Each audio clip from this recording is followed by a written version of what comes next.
लोकसभा अध्यक्ष ओम बिरला बूंदी के दौरे पर हैं और इस वक्त संबोधित कर रहे हैं। क्या कुछ कह रहे हैं, सुनते हैं। आने वाला नौजवान व युवक युवती जिसमें आत्मविश्वास है, संकल्प है और खेल के मैदान के अंदर देश और दुनिया में भारत का नाम करने का भरोसा है। और मुझे विश्वास है आने वाले समय के अंदर इस बूंदी की धरती से भारत का नौजवान दुनिया के अंदर तिरंगा झंडा लहराएगा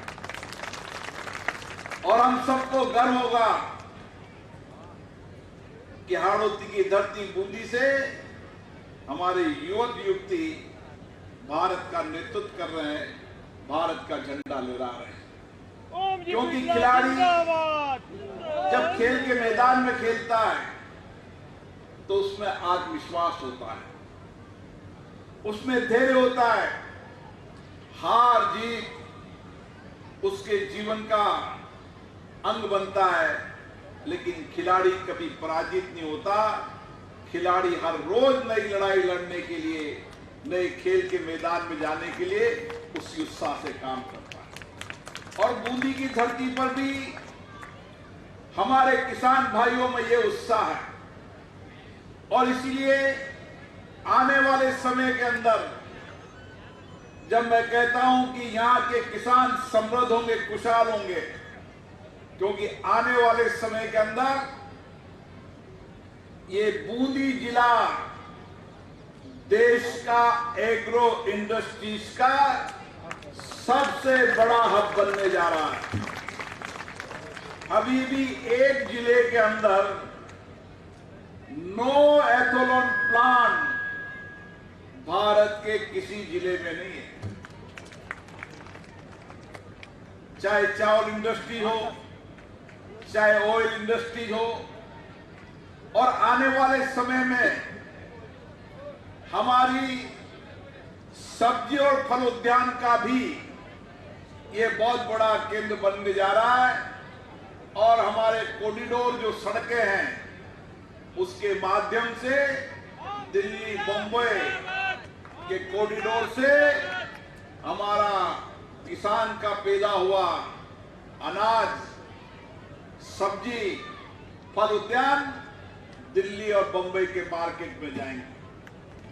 और इसीलिए बहुत बड़ी संभावना यहां पर है और मुझे विश्वास और भरोसा है।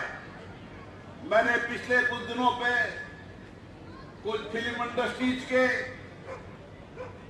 कुछ टूरिस्ट इंडस्ट्रीज के लोगों को हाड़ौती में भेजा था और मैंने कहा कि एक स्टडी करके आओ कि क्या फिल्म इंडस्ट्रीज की कौन कौन सी शूटिंग यहां हो सकती है, टूरिज्म के लिए कौन से जिले में कौन सा स्थान पर्यटकों के लिए आकर्षित हो सकता है। तो वो जब टीम घूम कर आई तो उन्होंने कहा बूंदी आने वाले समय के अंदर देश का बहुत महत्वपूर्ण पर्यटक स्थल बनेगा। उन्होंने कहा बूंदी छोटी जरूर है, लेकिन जो बूंदी में पोटेंशियल है, जो पर्यटक की संभावना है, वह राजस्थान के कुछ ही जिलों में हो सकती है। खैर उन्होंने कल्पना तो उदयपुर से की कि उदयपुर से भी ज्यादा बेहतरीन पर्यटक के रूप में बूंदी डेवलप हो सकता है। और मेरे मन में उस दिन था कि भगवान की कृपा है, ये होकर रहेगा, क्योंकि आने वाले समय के अंदर टूरिस्ट को आने वाले जगह पर